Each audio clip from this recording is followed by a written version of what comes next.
reclaiming my time. I think the gentleman from Arizona stated it very well. If we talk about the jihadists, they believe that the modern world has forsaken that pure religious life. They believe only in a caliphate governed by the Sharia law, and that is the way to return to that pure life. That is the world they now want to recreate, and as they recreate it, they want to force it on the rest of us. I'd like to now yield to my colleague, Mr. Saxton.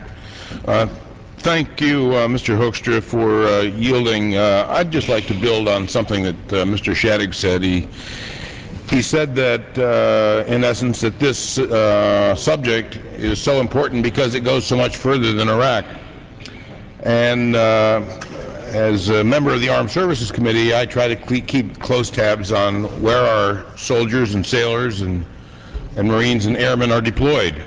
And it may surprise some on the other side of the aisle, but perhaps not, to know that we have troops deployed in Southwest Asia in 5 countries.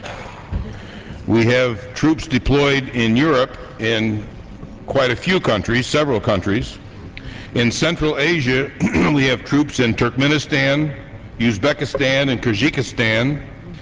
In Southeast Asia, we have troops deployed in the Philippines, Thailand, and Indonesia. In South America, in Colombia, Brazil, Argentina, Paraguay, and Guantanamo Bay.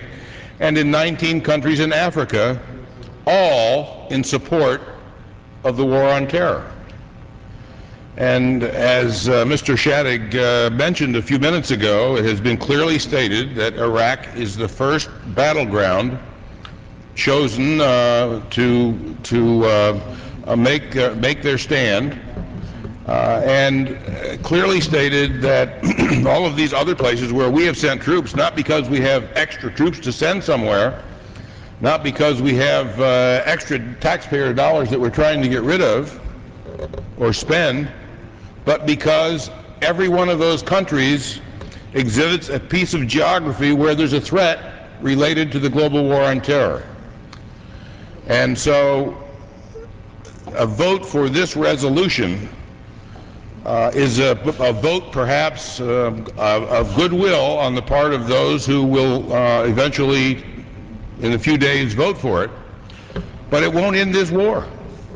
It won't end the desire of the Islamists to take advantage of various situations and, as Mr. Hoekstra mentioned, achieve their goals.